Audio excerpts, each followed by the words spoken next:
একটা phone call সব বদলে দিতে পারে। অন্তত ভারত মার্কিন বাণিজ্য সম্পর্কে সেটাই ঘটতে চলেছে।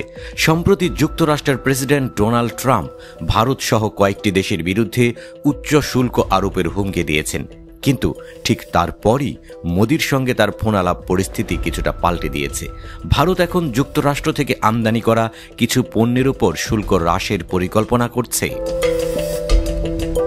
এনডিটিভির এক প্রতিবেদনে বলা হয়েছে, ভারত সরকার আগামী 7 ফেব্রুয়ারি কেন্দ্রীয় বাজেটে যুক্তরাষ্ট্র থেকে আমদানি করা বিশেষ কিছু পণ্যের শুল্ক কমানোর সিদ্ধান্ত ঘোষণা করতে পারে। মূলত বিলাসবহুল মোটরসাইকেল, ইস্পাত ও ইলেকট্রনিক সামগ্রী সহ অন্তত 20টি পণ্যের শুল্ক হ্রাসের কথা ভাবছে মোদি সরকার। কিন্তু হঠাৎ কেন এই পরিবর্তন? সম্প্রতি রিপাবলিকান কংগ্রেস সদস্যের সঙ্গে আলোচনায় ট্রাম্প সরাসরি বলেন, চীন, ভারত ও ব্রাজিল আমাদের বিরুদ্ধে কঠোর শুল্ক আরোপ করছে, আমরা আর সহ্য করব না, আমরাও পাল্টা ব্যবস্থা নেব।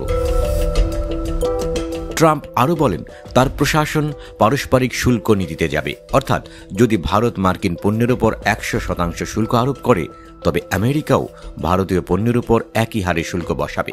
তিনি যুক্তরাষ্ট্রের উৎপাদন খাতকে পুনরুজ্জীবিত করার লক্ষ্যে শুল্ককে অস্ত্র হিসেবে ব্যবহারের পরিকল্পনা করছেন।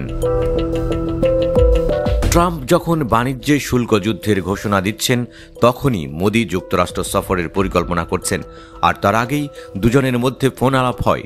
ট্রাম্প নিজেই সাংবাদিকদের জানান, তিনি মোদির সঙ্গে বাণিজ্য সহ বিভিন্ন বিষয়ে কথা বলছেন এবং ভারতের সঙ্গে সম্পর্ক আরও গভীর করার বিষয়ে আশাবাদী।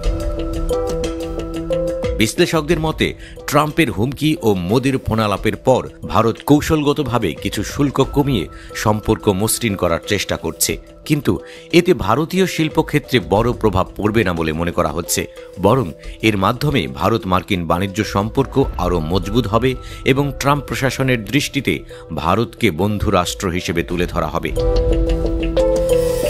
বিশেষজ্ঞরা বলছেন, যুক্তরাষ্ট্র থেকে আমদানি করা বিলাসবহুল পণ্য যেমন হার্লে ডেভিসনের মোটরসাইকেল বা উচ্চ মূল্যের ইলেকট্রনিক সামগ্রীর উপর শুল্ক কমলে ভারতীয় অর্থনীতিতে বড় কোনো নেতিবাচক প্রভাব পড়বে না। তবে এটি ভারতের অর্থনৈতিক কৌশলের অংশ, যেখানে তারা ট্রাম্প প্রশাসনের সম্ভাব্য প্রতিক্রিয়া এড়ানোর চেষ্টা করছে। ট্রাম্প প্রশাসন শুধু ভারত নয়, অন্যান্য দেশগুলোর বিরুদ্ধেও শুল্ককে কূটনৈতিক অস্ত্র হিসেবে ব্যবহার করছে। এর সাম্প্রতিক উদাহরণ কলম্বিয়া। দেশটির যুক্তরাষ্ট্র থেকে অবৈধ অভিবাসীদের ফেরত নিতে রাজি না হওয়ায় ট্রাম্প প্রশাসন তাদের উপর 25% শুল্ক বসানোর হুমকি দেয়। শেষ পর্যন্ত কলম্বিয়া তাদের অবস্থান পরিবর্তন করতে বাধ্য হয়।